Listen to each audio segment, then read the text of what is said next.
You're listening to the Happier Marriage Podcast, which is a podcast for hopeful spouses, and this is episode 14. This episode is entitled Unlocking the Secret to a Happier Marriage.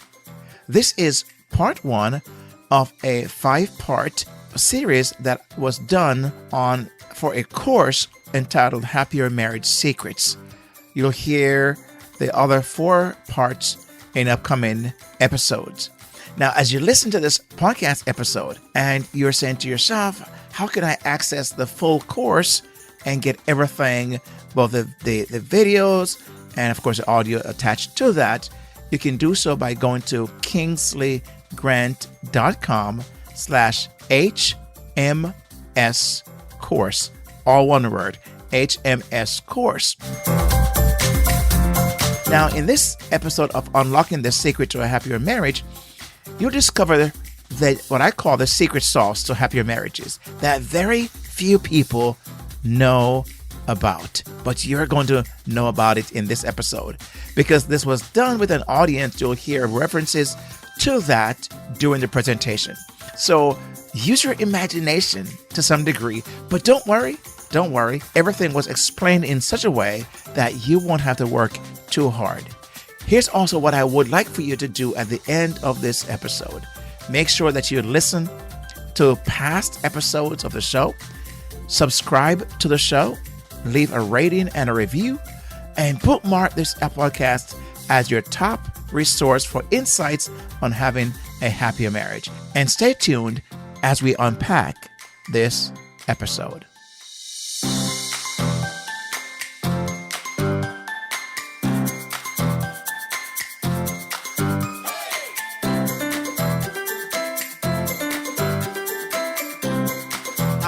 I'm Kingsley Grant, a licensed marriage and family therapist, certified relationship coach, and an in-demand speaker who have been married for over 3 decades with 2 adult children. I'm also the founder and CEO of Helping Families Improve, a counseling center that caters to helping families experience the life God intended for them to have. So how do we have a happier marriage where love, respect, and deep connection takes place? That's what you'll find out as you listen to the Happier Marriage Podcast. What's up, ladies and gentlemen of Happier Marriage World? I hope you're ready for another round of the Happier Marriage Podcast for hopeful spouses. This episode might trigger you because of the revealed secret, but that is one of the purpose of this show, to stir things up and then to take you in for a safe landing. So buckle up and here we go. If nothing changes, my friend, nothing changes. So we're going to talk about changes today so that you can have some changes in your relationship. See another 5 to 10. Wow, that's great to see quite a few 5 to 10 years on marriage there. That's awesome. Wow. Now, so let's see here. This person said, would never have guessed 5 to 10, 5 to 10. Wow, 5 to 10, 5 to 10, 5 to 10. Awesome. Great to see this 5 to 10. Awesome. Now, if nothing changes, nothing changes. So if your relationship, your marriage does not change and it's at the number where it's at, I can tell you one thing, there's some price you're paying for where you're at. There's always a price to pay. The question is, how long can you pay that price? Because I find if nothing changes, nothing changes. And if nothing changes, now this may sound like a tongue twister, but follow me. If nothing changes, nothing changes. And if nothing changes, there will be a change of some kind. Unfortunately, sometimes that change is a divorce or a separation or some other price you're paying. So the question then is, it's going to cost you or is costing you something right now, right? It's taking a toll on you when your marriage is not as happy as it could be. Now, I'm not saying it's perfect. So we want to make sure we're not speaking about perfection here. We're speaking about happier relationship, happier marriage. Okay. And what may be happier for you may not be for me. You have to decide in your own context what is happier. Because here's what I find sometimes. You might be at a place right now where you feel like this marriage, this relationship is weighty on your back. And you may come from a school of thought that says, keep on pushing through, keep on pushing through. And you're simply saying, how much longer can I push through? I've been pushing through for these last few months or years, and my back is about to give out. My friend, this is not sustainable. You're not meant to be carrying the weight that you're carrying right now. What might be some of those things you're trying to push through with? Maybe on your back right now, you're trying to push through and you're under incredible stress because of your relationship. Lack of intimacy. How long can you go without that? You might be suffering from anxiety or depression, right? Fatigue because you're not resting properly. Maybe the constant fights and arguments in your relationship is taking a toll on you. People are seeing you and they're saying, man, you look so tired. Are you thinking, if you were in my situation, you would be tired too, right? Maybe lack of focus. You're not concentrating as you're used to, because it's what's happening in your relationship is eating at you. Maybe your spouse or you have turned to addictions. One more glass of wine at nights or in the mornings, or vices. Maybe you're smoking, that you gone back to smoking. Maybe it's whatever the vices are. That's what you're carrying, my friend. Now, this may not be your relationship, but you could put in the comments, what are some other things you would say couples experience when their relationship is not happy? What are some other things that people experience? Now, you may not be speaking for you. Just speak in general, so we don't kind of put anything on out there. But what are some things in general that, and I won't show that if you don't want me to, but what are some things in general people experience, or couples experience in their relationship when nothing changes? So I mentioned the stress. I mentioned the lack of intimacy. I mentioned anxiety, depression, fatigue, sleepless nights, arguments, fights. Nothing, you can't agree on anything, lack of focus, right? What else would you add to that list that you would say couples would experience? Maybe it's not in your case, would experience if they're not addressing the issues at hand. Here's where I find, my friend, if these things continue, it's going to affect you in these areas, right? Mentally, emotionally, relationally. Someone put feelings of the monotony. Oh, wow, that's so good. Thank you. Someone said feelings of the monotony in the relationship. Oh, that's a very good one. It's so monotonous. It's like nothing new that is happening. So that's a good one. Thank you for sharing that. So it's affecting you mentally, emotionally, relationally, spiritually, financially, physically, right? So imagine if nothing changes and your mental focus, your emotionally, you are a wreck. Even your spiritual life is being affected. Financially, it's draining you because you're not producing, especially if you are a business owner, a solopreneur, and you're not able to focus.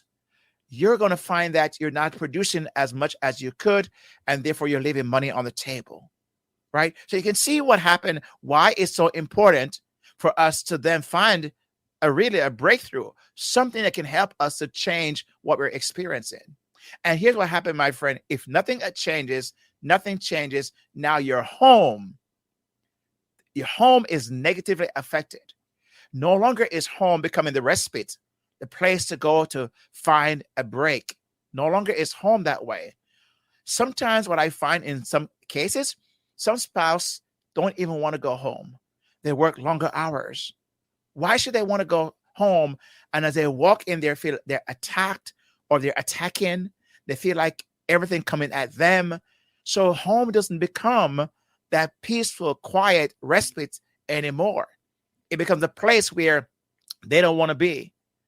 And that's why we're saying, why I said to you to pick earlier, to pick your first point of where you are and where you want to go. Because we're simply saying we need to find a way to change all of this. What would that look like?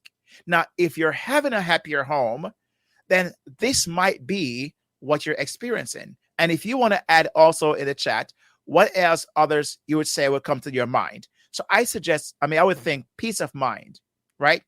Where you're resting, you feel more restful and energized because you've had a good night's rest. Romance is on the uptick. Maybe you feel more optimized in your life, having more fun, feeling supported, right? If you're having a happier home, those are some of the things that would be happening. How many would agree that if your home is happier? I'm not saying your home in particular, but if someone is having a happier home, would would you say that this is true? If so, let's put yes or put the word true in the chat. If you would say if a person is having a happier home, these kind of on this list right here: peace of mind, being restful, energized, be romantic, feel optimized, more fun, supported. Would that be true? Yes. Thank you. Yeah. See, so true, yes, agree.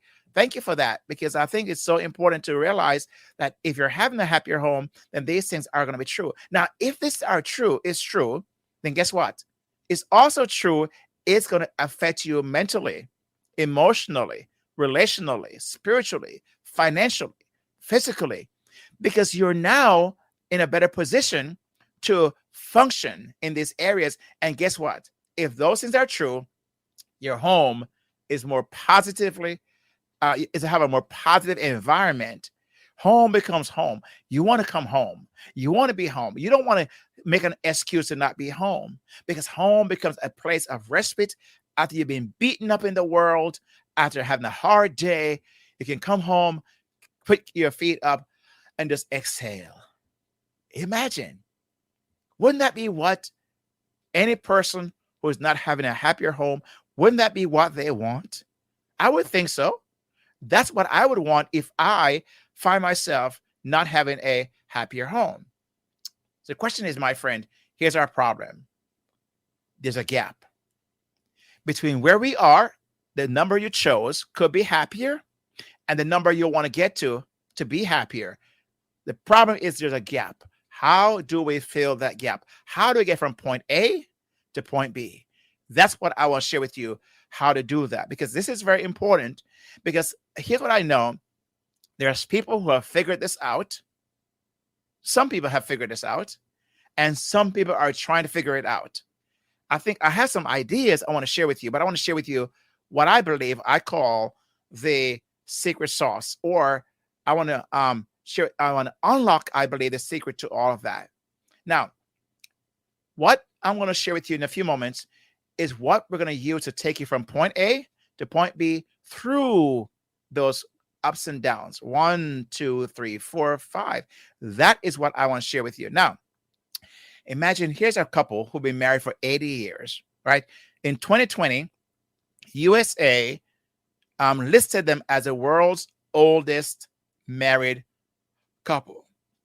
The husband, Julio, is 110 years old. His wife, Waldromina, she's 104 years old. They've been married for 80 years. Imagine that. 80 years been married. When they got married, their parents did not want them to get married. They actually opposed their marriage. But they went ahead and got married, and they're still married for 80 years. Imagine 80 years.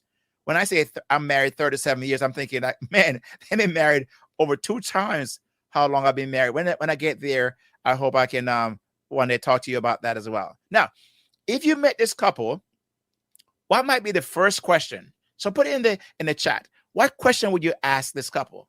Let me see what you would ask. If you met this couple who've been married for 80 years, what would be the question you would ask them? What question would you ask them? Let me see what question you would ask. Just type that in. What question would you ask them? What's the first thing you would want to know? What's the question you would ask them? Let me see who was going to type the first question. I mean, there's no wrong answers, right? There's no wrong answers. So Natalie said, how did you last so long? Great question. How did you last so long? Great question. What is your secret to longevity? It's a great question right there. Okay, so what is your secret to longevity? What is the secret to you lasting that long? Great questions are coming in. So, you know what? I would ask this question too. I want to know, what is your secret? Um, would you do it again? That's a good question. Would you do it again? It's a great question. Yeah, because sometimes people have been married for a long time. Doesn't mean that they have had a happier marriage. They probably came from old school and they thought, you know what, maybe God says never divorce, and I'm gonna hang in there, right? Oh, I love this question. What what annoys you about your wife? It's a great. What annoys you about your wife? What's what's the secret? Must be a man, right? Oh boy, what annoys you? And should the wife would say, "What annoys you about your husband?" So let's. Okay, great question. Thank you for having some fun. This is great. Um, so here's what they said. Their secret was not. Notice what they said. Their secret formula is three things: love, maturity, mutual respect. Love, maturity, mutual respect. And I would say amen. This is for 80 years, love, maturity, mutual respect. But here's my question. This is one of the things as a person, science, as far as a marriage and family therapist, I want to think, when I hear that, I want to ask, what do you mean by that? Right? Because I'm not speaking to them, but I would ask that question. And I believe that inside of those three words, love, maturity, and mutual respect, I believe there's a common thread that is missing that they did not say, but I believe if I asked and probe some more, they would say. Okay. Someone came back and said, "What what annoys you about your husband?" Thank you for equaling the playing field. I appreciate that. Now, so the number one most questions, and people, you got it right. What is your secret? But here's what I find. There is something more that I think I would go a bit further, because here's what I know. The number one mistake married couples make in their relationship. What would you say? What would you guess? Now, there's no right or wrong answers. What would you think?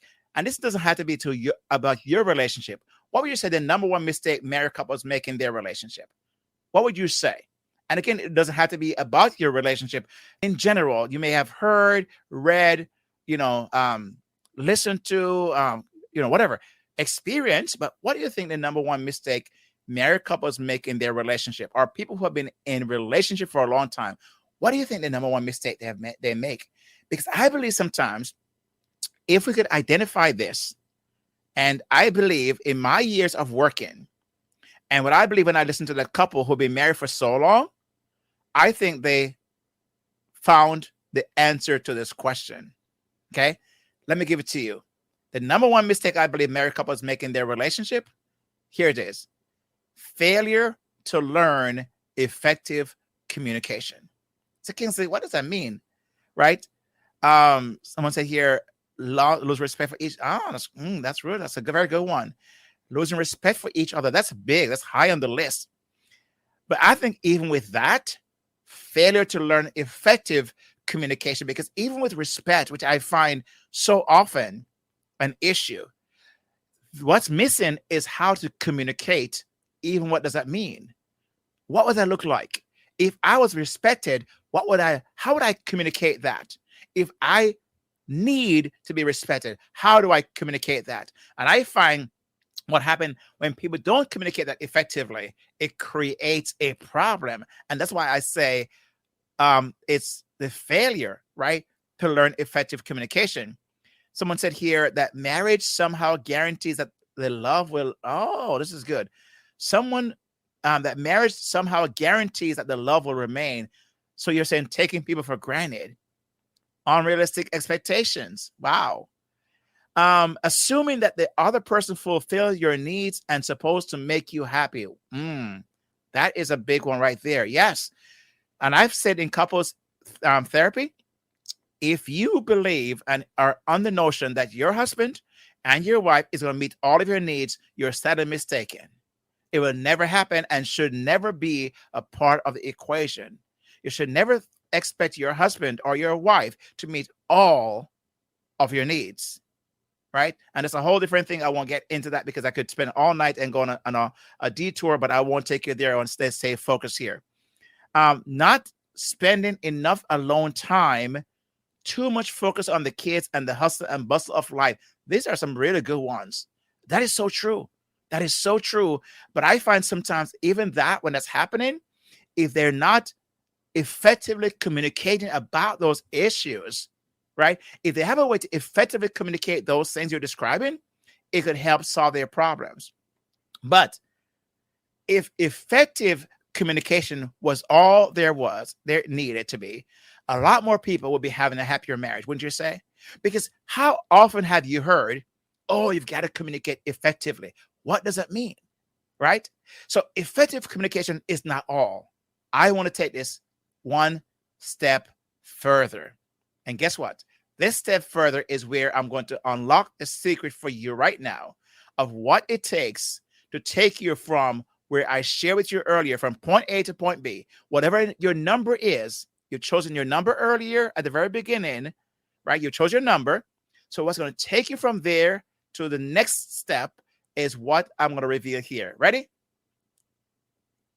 You ready for this? Put ready in a comment. Put hashtag ready. As someone said here earlier, married having an I mindset. That's a good one. That's so true. An I mindset. That means it's about me. That's interesting.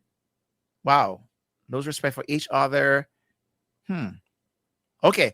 Ready. At least one person said they're ready. So if that's all we need, somebody said they're ready. Here it is. Here is, okay, another person said they're ready. Here's the secret. Not effective communication is called empathic communication. You might want to write that down someplace, but this is the key. This is what I'm going to prove to you that is going to take you from the number you choose to the number where you are. This right here is going to be the game changer. It's the game changer, and you'll see why I say this. I'm going to give you a piece of it tonight, but we're going to lay this out and make the case why empathic communication is a singular, most effective communication tool you'll ever need in your relationship.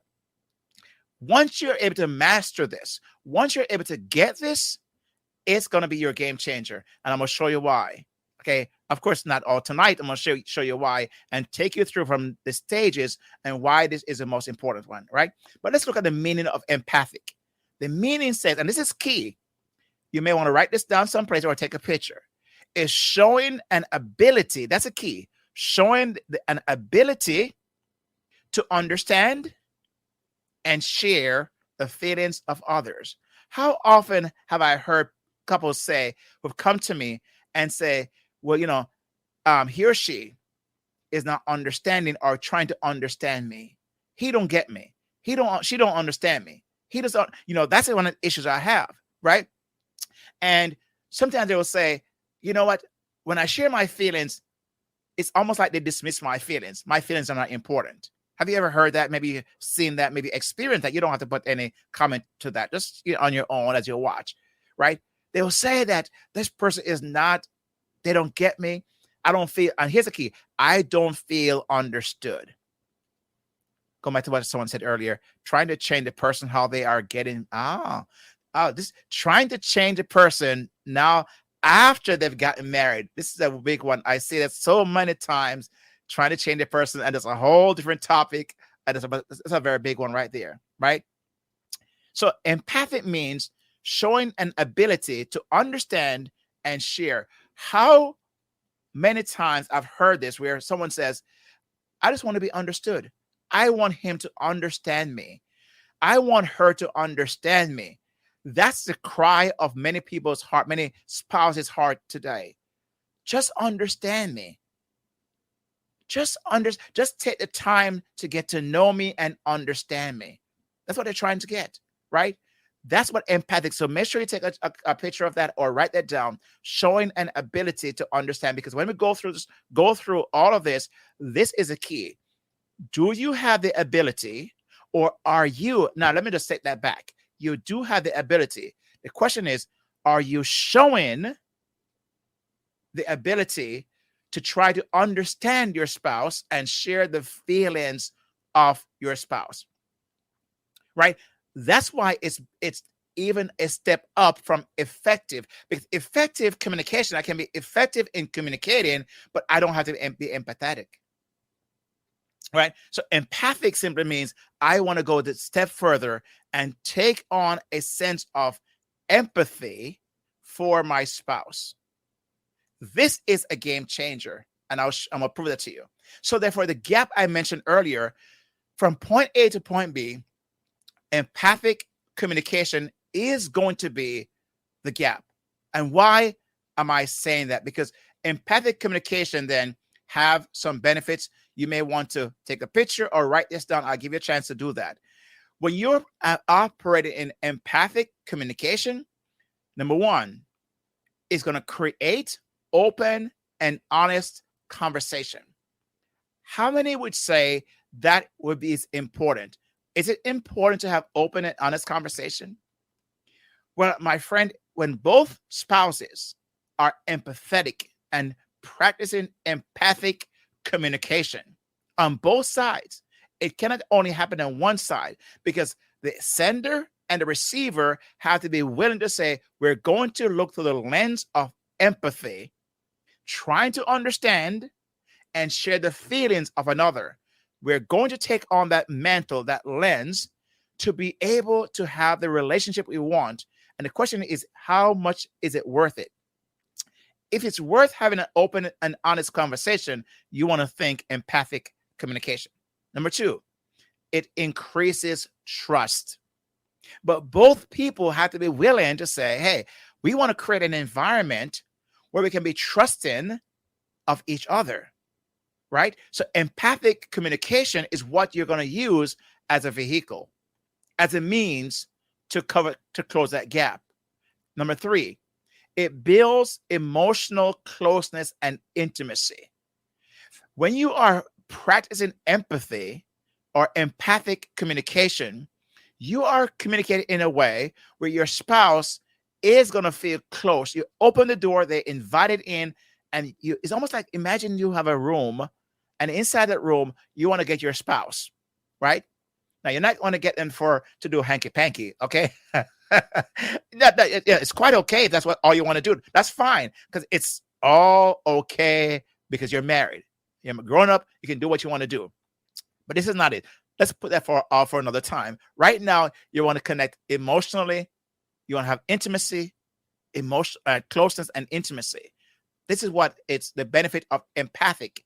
And no other communication, there's no other tool that can get you this place, right? If there is, I have not yet discovered it. In all my work with couples, I find that this is what they want, but don't know how to get there. Here's number 4 and number 5. Number 4 benefits is decreases misunderstanding. How many of you would say, if you had a way to decrease misunderstanding, that would make a difference for you, right? And of course, this is saving the best for the last, possibly for some, creates better sexual experience, right? Because you have a deeper connection. You feel connected. You don't feel like you're just going through the motion. There's a deep connection that's taking place in the relationship. Why? Because you're communicating empathically, right? So let me just quickly say again, here are the 5 benefits. It creates open and honest conversations, increases trust, builds emotional closeness and intimacy, decreases misunderstanding, and creates better sexual experiences. Now, when you're able to communicate this way, now you're going to move from where you are, whatever number you are. Let's call that station number 1. But to get to the next number, so your number, it would be where 1 is, and the second number will be where 5 is. But between 1 and 5, we have to travel this distance, right? Of course, we're not going to do everything in one setting because that'd be too much for you. So here is what empathic communication is going to do. It's going to be taken from the number you choose. In our example is 6 to your next number, 7. whatever number you have chosen, it's empathic communication is going to be the thing that's going to take you to the next level. Okay. Now, here is your question that I want you to write down in your workbook or in your book. And I want you to be prayerfully and honestly answer this, because this is just you. You don't have to share this with you don't have to share this with anyone. My question is, how empathic have you been in your relationship? How empathic? You could say very empathic, somewhat empathic, could be more empathetic or empathic. So very empathic, somewhat empathic, could be more empathic. Now, as you know here, all we want to just work with is this definition, meaning that you could be showing more of an ability to try to understand and share the feelings of your spouse. How have you been at that? How have you been in trying to have a better understanding rather than judging or criticizing or stonewalling or, whatever you're doing right now? How empathic have you been? Now, that's between you and God. You know where you've been. Maybe you're so mad at your spouse, right? So upset at them that you're deciding, you know what? I'm not going to be empathic towards you or empathetic towards you because you don't deserve it, really? So let me ask a question. How's that working out? How's that working out for you?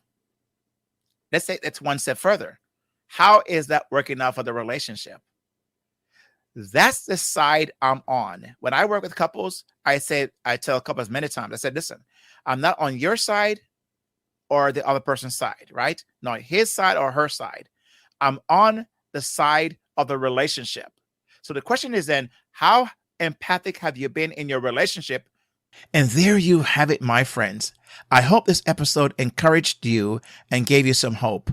This podcast is designed with that in mind, and each week we seek to find one more way to get you closer to your heart's desire when it comes to your marriage. Make sure you give this show a rating and a review by clicking the appropriate link that will take you there on the platform you're listening to. Also, subscribe to the show so you'll be updated on all new releases. Remember, if you're interested in the full course, which consists of 5 videos, you can access it at kingsleygrant.com/HMS course. So it's KINGSLEYGRANT.com/HMS course. Do it today. Don't delay. It will only take you less than 2 minutes for the review and rating, but also just click that link and it'll take you right there to that page. Thanks so much for listening to the show. And until next time, may the Lord bless you and keep you and make his face shine on you and be gracious to you. May he turn his face towards you and give you his peace, both now and forever. Amen. See you, my friend, on the next episode of the Happier Marriage Podcast. God bless.